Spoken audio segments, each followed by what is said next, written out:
একজন লোক জেনা করলে সরাসরি জাহান্নামে যাবে, এ কথা আল্লাহর নবী বলেননি।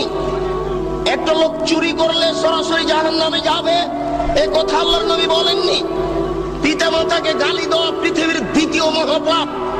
পিতামাতার অবাধ্য চলা পৃথিবীর দ্বিতীয় মহাপাপ।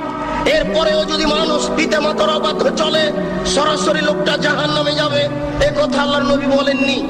আল্লাহর নবী প্রথম দুই বাক্য বলার পরে তৃতীয় বাক্য বলে আগের দুই বাক্য ঠেকিয়ে দিয়ে বলছেন, কেউ যদি আমার দিকে কোনো কথা ধাবিত করে, সেই কথা যদি আমার না হয়, তাহলে তার থাকার জায়গা জাহান্নাম। এবার আপনার সাথে আমার কথা।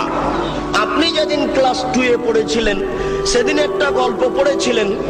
নবী যে রাস্তা দিয়ে হাঁটতেন, একজন বুড়ি সে রাস্তায় কাঁটা পুঁতে রাখত।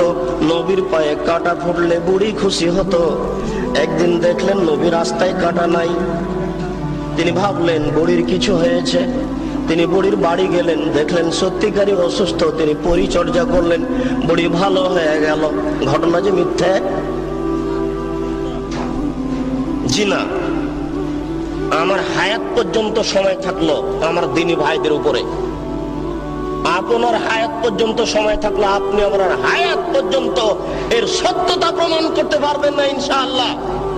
নবীর নামে মিথ্যা কথা বলা হয়েছে। গাছ লাগান, পরিবেশ বাঁচান, নবী নিজ হাতে গাছ লাগিয়েছেন, মিথ্যা কথা। এই দেশের মাটিতে প্রায় 3 লক্ষ বানানো হাদিস আছে। তার মধ্যে কোরআন মাজিদ 90 পারা, 30 পারা নয় শয়তান মমতাজ বেগমের কাছে প্রায় 2000 জাল হাদিস আছে। ধর্মকে বিকৃত করার জন্য লক্ষ লক্ষ হাদিস মানুষ তৈরি করেছে। আমাদের বাড়িতে 10,000-এর সিরিয়াল আছে। যে কোনো সময় দেশবাসী চাইলে আমরা 10,000-এর জাল জয়ীফ হাদিস পেশ করার জন্য প্রস্তুত রয়েছি ইনশাআল্লাহ। এই দেশের মাটিতে লক্ষ লক্ষ মিথ্যা তাফসীর রয়েছে। নবী ঈদের মাঠে গেলেন, একটি ছেলে কাঁদছে। নবী বললেন, তুমি কাঁদো কেন? আমি এতিম ছেলে। নবী বললেন, আমিও এতিম ছিলাম, আমি এতিমের অসুবিধা বুঝি। এই বলে তিনি কোলে নিয়ে আয়েশা রাদিয়াল্লাহু তাআলা আনহার কোলে তুলে দিলেন। আয়েশা তাকে কোলে নিয়ে আদর করলেন, নতুন পোশাক পরালেন। ছেলে খুশি হয়ে গেল। বাস্তবতার সাথে হাদিসের কথার অমিল আছে। রাসূল সাল্লাল্লাহু আলাইহি সাল্লামের বাড়িতে ভিক্ষুক ভিক্ষা পায় না।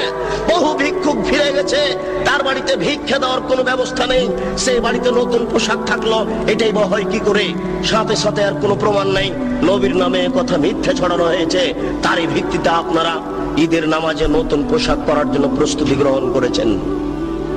আপনার স্ত্রীর 20 খান শাড়ি শোকেজে থাকার পরেও ঈদের দিন নতুন শাড়ি কেনার জন্য জোরালো প্রস্তাব পেশ করেছে আপনার সামনে। এটা মিথ্যে তথ্য, মিথ্যে শরীয়ত চলছে।